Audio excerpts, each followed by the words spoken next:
भर में इंतखाबी अमले की तरबियत रुक गई। इलेक्शन शेड्यूल मुतासर होने का खदशा। आम इंतखाबात ब्यूरोक्रेसी से कराने का नोटिफिकेशन मुअत्तल। लाहौर हाईकोर्ट ने पीटीआई की दरख्वास्त पर फैसला सुना दिया। इलेक्शन कमीशन ने अदालती हुक्म पर डीआरओज और आरओज की ट्रेनिंग मुअत्तल कर दी। इलेक्शन कमीशन ने पीटीआई के इल्जामात रद्द कर दिए। तर्जुमान इलेक्शन कमीशन का कहना है कि 8 फरवरी को इंतखाबात कराने के इंतजामात मुकम्मल हैं। अमले की तरबियत शुरू कर दी थी।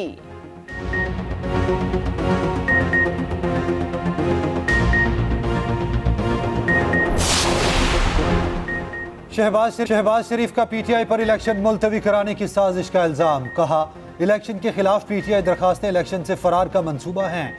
इंतखाब में ताखीर हुई तो जिम्मेदार पीटीआई होगी। पीपल्स पार्टी के फैसल करीम कुंडी ने कहा, जंगों में भी इलेक्शन होते हैं, इंतखाबात 8 फरवरी से आगे नहीं जाने चाहिए। फिरदौसा शिकावान ने कहा, पीटीआई ने इंतखाबी मैदान से राह फरार इख्तियार की।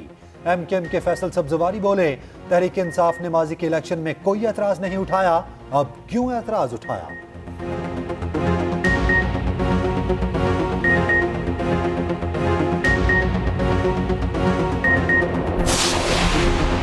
पहले दिन से वक्त पर इंतखाबात के हामी हैं। हमारा मुतालबा है कि आरओस जुडिशल अफसरान हों।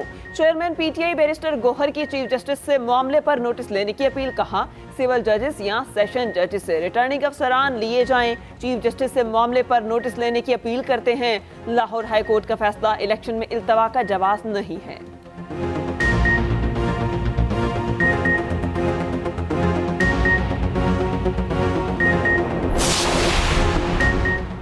साइफर केस की कार्रवाई मीडिया पर नशर करने पर मुकम्मल पाबंदी।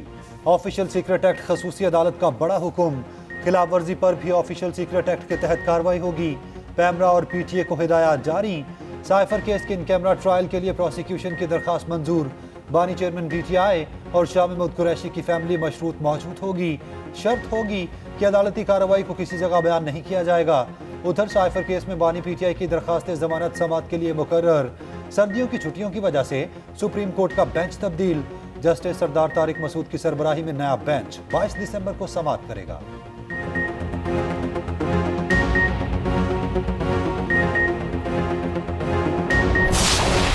साल पर पहली आजमाइशों के बाद आखिरकार मेरी बेगुनाही की तस्दीक हो गई, लेकिन दरअसल ये उस खुली नाइंसाफी का इजाला है जिसका मुझे निशाना बनाया गया। मुझसे दुश्मनी करने वालों ने मेरे पाकिस्तान को क्यों निशाना बनाया। चलें, किसी लाडले को लाने के लिए मुझे हटाना, झूठे मुकदमात में फंसाना और सजाएं दिलवाना ज़रूरी था, लेकिन पाकिस्तान को किस जुर्म की सज़ा दी गई। उस पाकिस्तान को क्यों भकारी बना दिया गया जो IMF से निजात हासिल कर चुका था। मेरी दुश्मनी में मुल्क को क्यों निशाना बनाया गया। मुझे हटाकर लाडले को लाने के लिए पाकिस्तान को सजा क्यों दी गई। नवाज शरीफ का कहना है कि नैब को मेरे खिलाफ रेफरेंसेस दायर करने का कहा गया। मुझे सिसिलियन माफिया और गॉडफादर की गालियां दी गईं। इस शर्मनाक खेल के सारे चेहरे बेनकाब हो चुके। सच्ची खुशी तब होगी जब आवाम की सजाएं खत्म होंगी। आवाम खुद जज हैं। उम्मीद है 8 फरवरी को अपना फैसला सुनाएंगे, अपनी सजाओं का खात्मा करेंगे।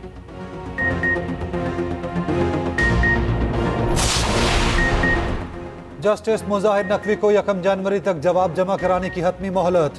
केस की पहली ओपन समाअत, हुक्मनामा जारी। कहा गया, मजीद मोहलत नहीं देंगे। तहरीरी जवाब से मुतमईन ना हुए तो गवाह तलब करेंगे। अटर्नी जनरल चाहें तो गवाहों की फहरिस्त दे सकते हैं। समाअत 11 जनवरी तक मुलतवी। दौरान समाअत ख्वाजा हारिस और चीफ जस्टिस के दरमियान गर्मा गर्मी।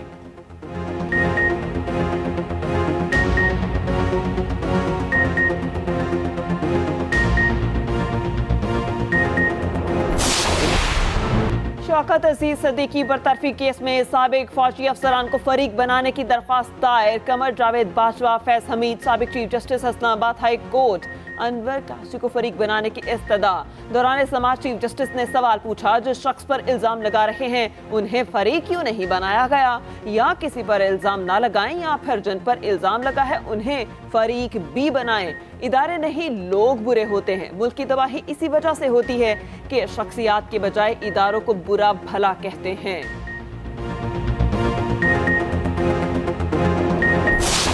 India has failed miserably to dampen the spirit of Kashmiri people.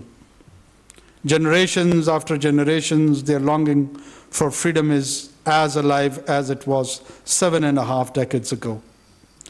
I wish to remind the Indian leaders that unilateral steps in Jammu and Kashmir can neither accord legitimacy to their occupation nor suppress the true sentiments of the Kashmiri people. Gimmickry cannot replace legitimacy.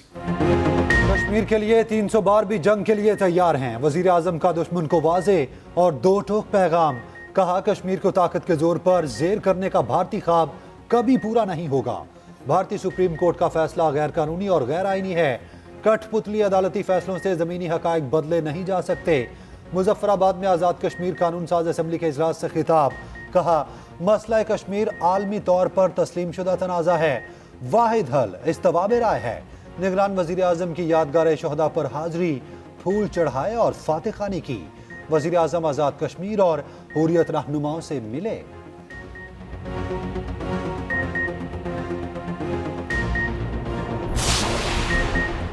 Toshakhana case में बानी chairman PTI का 2 रोज़ा जिस्मानी remand मंजूर। रावलपिंडी की एहतसाब अदालत के जज ने अडयाला जेल में समाअत की। नैब की जानिब से 7 रोज़ा रिमांड मांगा गया। तोशाखाना केस में नाअहली के खिलाफ दरख्वास्त समाअत के लिए मुकर्रर। लाहौर हाईकोर्ट का 5 रुकनी बेंच आज समाअत करेगा। इंट्रा पार्टी इलेक्शन दोबारा कराने के हुक्म के खिलाफ केस सुना जाएगा।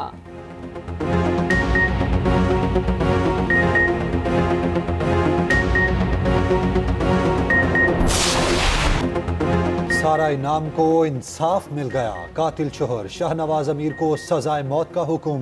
डिस्ट्रिक्ट एंड सेशन जज ने 10 लाख रुपए जुर्माना आयद किया। मुजरिम की वालिदा समीना शाह बरी।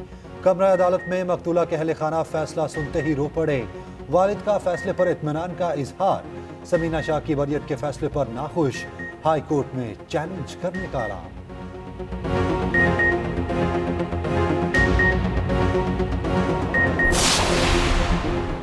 पीटीआई के सीनियर नायब सदर शेर अफजल मरवत लाहौर से गिरफ्तार कोट लखपत जेल मुंतकिल कर दिया। 3 एमपीओ के तहत लाहौर हाईकोर्ट के बाहर से हिरासत में लिया गया।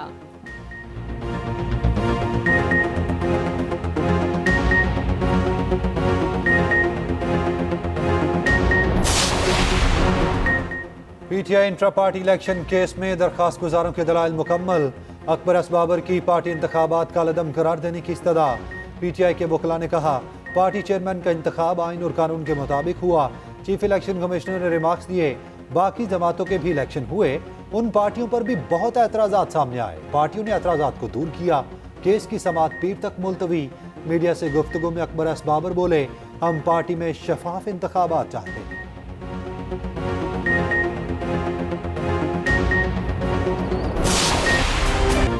फलस्तीनियों पर हर सेकंड भारी, एक तरफ इजरायली बमबारी तो दूसरी जानिब सैलाब। पनाहगुज़ीन कैंप पानी से भर गए। मुतासरीन शदीद सर्दी में खुले आसमां तले मौजूद।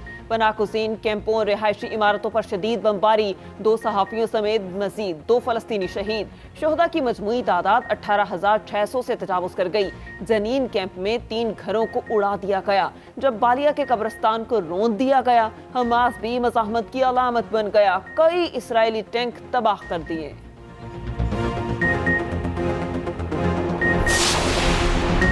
वज़ीर तिजारत गोहर एजाज की चीनी सनतकारों और सरमायाकारों से मुलाकात। चीनी शहर जोंगसू के डिप्टी मेयर ने गोहर एजाज के एजाज में जोहराना दिया। गोहर एजाज को इलेक्ट्रिक कार्स मैन्युफैक्चरिंग प्लांट्स का दौरा कराया गया। गोहर एजाज ने कहा पाकिस्तान इलेक्ट्रिक व्हीकल्स में सरमायाकारी को बढ़ा रहा है। पाकिस्तान का ऑटोमोबाइल सेक्टर पाकिस्तान में सरमायाकारी कर सकता है।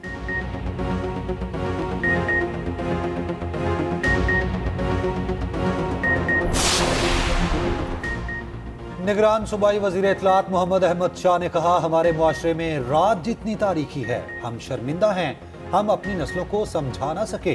कानून बन रहे हैं लेकिन उन पर अमल दरामद नहीं हो रहा।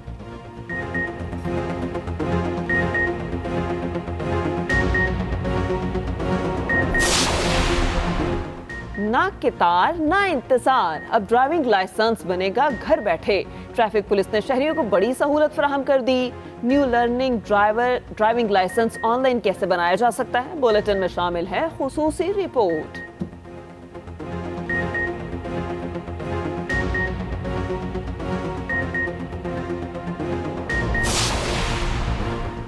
आलमी सतह पर पाकिस्तान का एक और एजाज।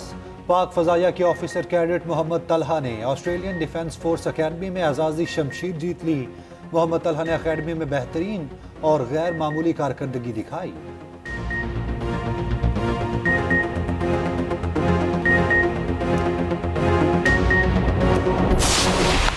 पर्थ टेस्ट का आज दूसरा दिन। ऑस्ट्रेलियाई टीम 346 रन, 5 खिलाड़ी आउट से इनिंग्स आगे बढ़ाएगी। मैच का पहला दिन ऑस्ट्रेलियाई बल्लेबाजों के नाम रहा। डेविड वार्नर के हाथों बॉलर्स की जमकर पिटाई। उस्मान ख्वाजा वार्नर की 126 रन की ओपनिंग शराकतदारी। वार्नर ने 164 रन की इनिंग्स खेली। आमिर जमाल ने डेब्यू मैच में 2, खुर्रम शहजाद ने 1 विकेट ली। शाहीन आफरीदी और फहीम की 1-1 विकेट। उस्मान ख्वाजा का फलस्तीनियों पर मजालिम के खिलाफ एहतजाज, स्याह पट्टी बांधकर मैदान में उतरे।